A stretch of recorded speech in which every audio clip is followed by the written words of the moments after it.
मालिक के खजाने में रहमतों की कमी नहीं, झांकना खुद की झोली में है, कहीं कोई सुराग तो नहीं। ओम साईं राम। मेरे प्यारे साईं भक्तों, मैं आज आपके सामने अध्याय 47वां प्रारंभ करने जा रही हूँ, जिसका आप ध्यानपूर्वक श्रवण करें। अध्याय 47वां, पुनर्जन्म। वीरभद्रप्पा और चेन बसप्पा, सर्प व मेढक की वार्ता। गत अध्याय में बाबा द्वारा बताई गई 2 बकरों के पूर्व जन्मों की वार्ता थी। इस अध्याय में कुछ और भी पूर्व जन्मों की स्मृतियों का वर्णन किया गया है। प्रस्तुत तथा वीरभद्रप्पा और चेन बसप्पा के संबंध में है। प्रस्तावना। हे त्रिगुणातीत ज्ञानावतार श्री साईं, तुम्हारी मूर्ति कितनी भव्य और सुंदर है।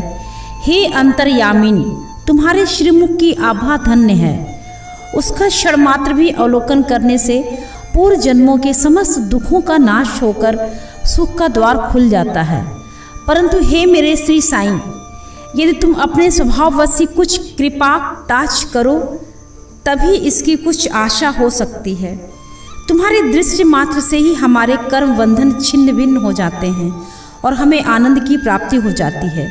गंगा में स्नान करने से समस्त पाप नष्ट हो जाते हैं, परंतु गंगा माई भी संतों के आगमन की सदैव उत्सुकता पूर्वक राह देखा करती है कि वे कब पधारे और मुझे अपनी चरण रस से पावन करे। श्री साईं तो संत चूड़ामणि हैं। अब उनके द्वारा ही हृदय पवित्र बनाने वाली यह कथा सुनो। सर्प और मेढक। श्री साईं बाबा ने कहा, एक दिन प्रातःकाल 8 बजे जलपान के पश्चात मैं घूमने निकला। चलते चलते मैं एक छोटी सी नदी के किनारे पहुंचा। मैं अधिक थक चुका था, इस कारण वहां बैठकर कुछ विश्राम करने लगा। कुछ देर के पश्चात ही मैंने हाथ पैर धोए और स्नान किया। तब कहीं मेरी थकावट दूर हुई और मुझे कुछ विश्रांति का अनुभव होने लगा। उस स्थान से एक पगडंडी और एक बैलगाड़ी के जाने का मार्ग था, जिसके दोनों ओर सघन वृक्ष थे। मलय बयार मंद मंद बह रही थी। मैं चिलम भर ही रहा था कि इतने में मेरे कानों में एक मेढक के बुरी तरह टर्राने की ध्वनि पड़ी। मैं चकमक सुलगा ही रहा था कि इतने में एक यात्री आया और मेरे समीप आकर उसने मुझे प्रणाम किया और घर पर पधार कर भोजन तथा विश्राम करने के लिए आग्रह करने लगा। उसने चिलम सुलगाकर मेरी ओर पीने के लिए बढ़ाई। मेढक के टर्राने की ध्वनि सुनकर वह उसका रहस्य जानने के लिए उत्सुक हो चुका। मैंने उसे बतलाया कि एक मेढक कष्ट में है, जो अपने पूर्व जन्म के कर्मों का फल भोग रहा है। पूर्व जन्म के कर्मों का फल इस जन्म में भोगना पड़ता है, अतः अब उसका चिल्लाना व्यर्थ है। एक कस लेकर उसने चिलम मेरी ओर बढ़ाई। थोड़ा देखी तो आखिर बात क्या है, ऐसा कहकर वह उधर जाने लगा। मैंने उसे बताया कि एक बड़े सांप ने एक मेढक को मुंह में दबा लिया है, इस कारण वह चिल्ला रहा है। दोनों ही पूर्व जन्म में बड़े दुष्ट थे, अब इस शरीर में अपने कर्मों का फल भोग रहे हैं।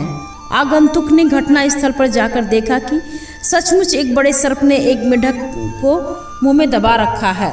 उसने वापस आकर मुझे बताया कि लगभग घड़ी 2 घड़ी में ही सांप मेढक को निगल जाएगा। मैंने कहा, नहीं, यह कभी नहीं हो सकता। मैं उसका संरक्षक पिता हूँ और उस समय यह वहाँ उपस्थित हो सकता है। फिर सर्प की क्या सामर्थ्य है कि मेढक निगल जाए? क्या मैं व्यर्थ ही यहाँ बैठा हूँ? देखो, मैं अभी भी उसकी किस प्रकार रक्षा करता हूँ। दोबारा चिलम पीने के पश्चात हम लोग उस स्थान पर गए। आगंतुक डरने लगा और उसने मुझे आगे बढ़ने से रोका कि कहीं सर्प आक्रमण न कर दे। मैं उसकी बात की उपेक्षा कर आगे बढ़ा और दोनों से कहने लगा, अरे वीरभद्रा, क्या तुम्हारे शत्रु को पर्याप्त फल नहीं मिल चुका है, जो उसे मेढक की और तुम्हें सर्प की योनि प्राप्त हुई है? अरे अब तो अपना वैमनस्य छोड़ो, यह बड़ी लज्जाजनक बात है। अब तो इस ईर्ष्या को त्यागो और शांति से रहो। इन शब्दों को सुनकर सर्प ने मेढक को छोड़ दिया और शीघ्र ही नदी में लुप्त हो गया। मेढक भी कूदकर भागा और झाड़ियों में जा छिपा। उस यात्री को बड़ा अचंभा हुआ। उसकी समझ में ना आया कि बाबा के शब्दों को सुनकर सांप ने मेढक को क्यों छोड़ दिया और वीरभद्रा और चेन बसप्पा कौन थे, उनके वैमनस्य का कारण क्या था। इस प्रकार के विचार उसके मन में उठने लगे। मैं उसके साथ उसी वृक्ष के नीचे लौट आया और धूम्रपान करने के पश्चात उसे उसका रहस्य सुनाने लगा। मेरे निवास स्थान से लगभग 4 से 5 मील की दूरी पर एक पवित्र स्थान था जहां महादेव का एक मंदिर था। मंदिर अत्यंत जीर्ण शीर्ण स्थिति में था, सो वहां के निवासियों ने उसका जीर्णोद्धार करने के लिए कुछ चंदा इकट्ठा किया। पर्याप्त धन एकत्रित हो गया और वहां नित्य पूजन की व्यवस्था कर मंदिर के निर्माण की योजनाएं तैयार की गईं। एक धनाढ़ व्यक्ति को कोषाध्यक्ष नियुक्त कर उसको समस्त कार्य की देखभाल का भार सौंप दिया गया। उसको कार्य व्यय आदि का यथायोचित विवरण रखकर ईमानदारी से सब कार्य करना था।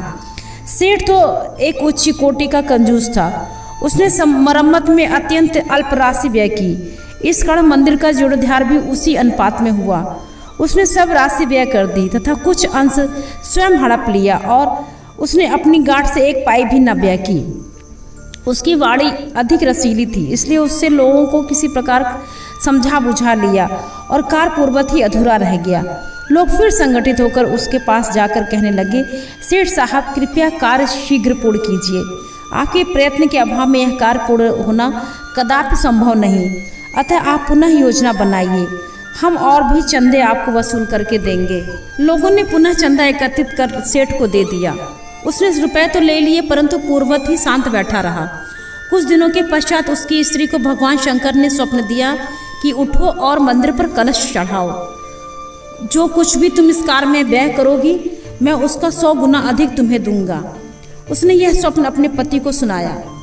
सेठ भयभीत होकर सोचने लगा कि यह कार्य तो ज़्यादा रुपए खर्च कराने वाला है, इसलिए उसने यह बात हंसकर टाल दी कि यह तो एक निरा स्वप्न ही है और उस पर भी कहीं विश्वास किया जा सकता है।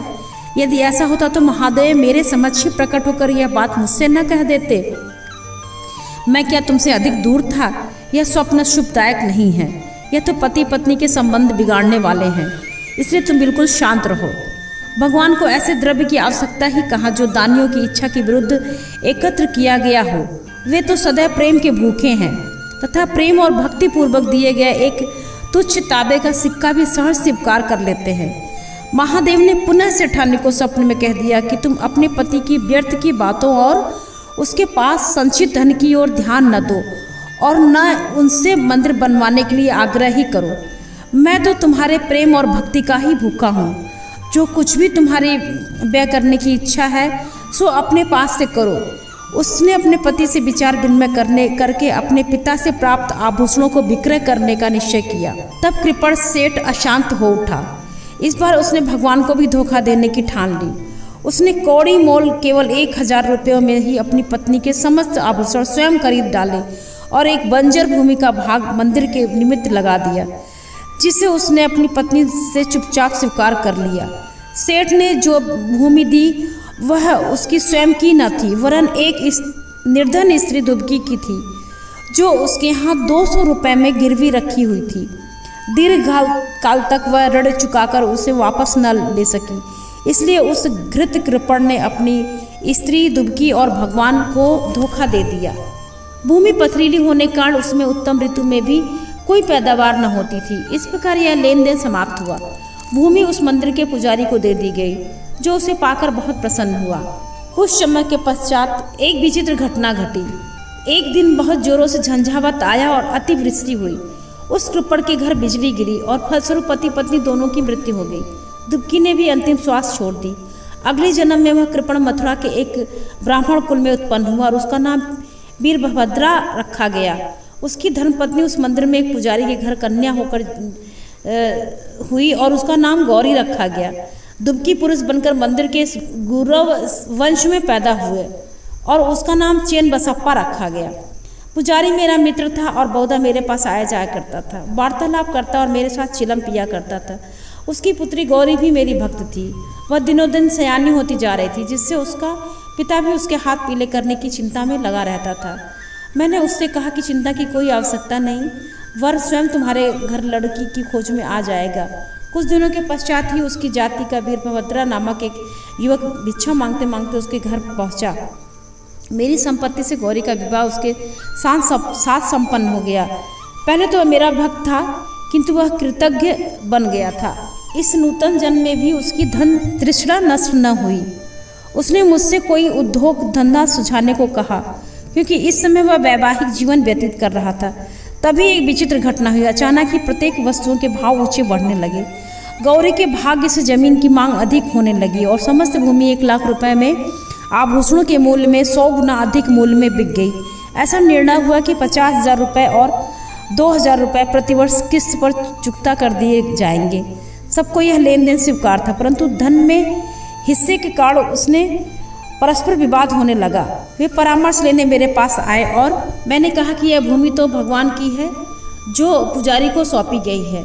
उसकी स्वामिनी गौरी ही है और 1 पैसा भी उसकी इच्छा के विरुद्ध खर्च करना उचित नहीं हो, तथा उसके पति का इस पर कोई अधिकार नहीं। मेरे निर्णय को सुनकर वीरभद्रा मुझसे क्रोधित होकर कहने लगा कि तुम गौरी को फुसलाकर उसका धन हड़पना चाहते हो। इन शब्दों को सुनकर मैं भगवत नाम लेकर चुप बैठ गया। वीरभद्र ने अपनी स्त्री को पीटा भी और गौरी ने दोपहर के समय आकर मुझसे कहा कि आप उन लोगों के कहने का बुरा ना माने, मैं तो आपकी लड़की हूँ, मुझ पर कृपा दृष्टि ही रखें। वह इस प्रकार मेरी शरण में आई तो मैंने उससे वचन दिया कि मैं 7 समुद्र पार भी तुम्हारी रक्षा करूँगा। तब उस रात्रि को गौरी को एक दृष्टांत हुआ। महादेव ने आकर कहा कि यह संपत्ति तुम्हारी ही है और इसमें से किसी को कुछ न दो। चेन बसप्पा की सलाह से कुछ राशि मंदिर के कार्य के लिए खर्च कर दो। यदि और किसी भी कार्य में तुम्हें खर्च करने की इच्छा है तो मस्जिद में जाकर बाबा के परामर्श से करो। गौरी ने अपना दृष्टांत मुझे सुनाया और मैंने इस विषय में उचित सलाह दी कि मैंने उससे कहा कि मूलधन तो तुम स्वयं ले लो और ब्याज की आधी रकम चेन बसप्पा को दे दो।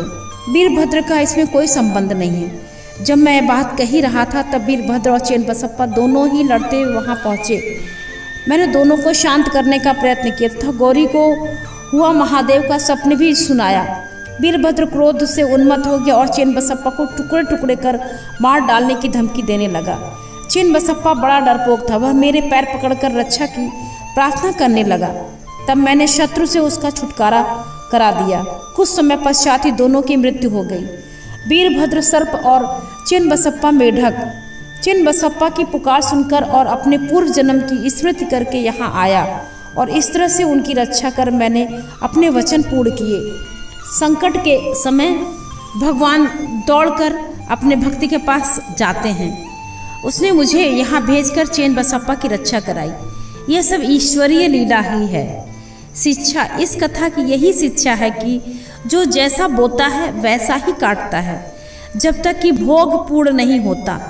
पिछला ऋण और अन्य लोगों के साथ लेन देन का व्यवहार जब तक पूर्ण नहीं होता तब तक छुटकारा भी संभव नहीं है। धन तृष्णा मनुष्य का पतन कर देती है और अंत में इससे ही वह विनाश को प्राप्त होता है। अध्याय समाप्ति।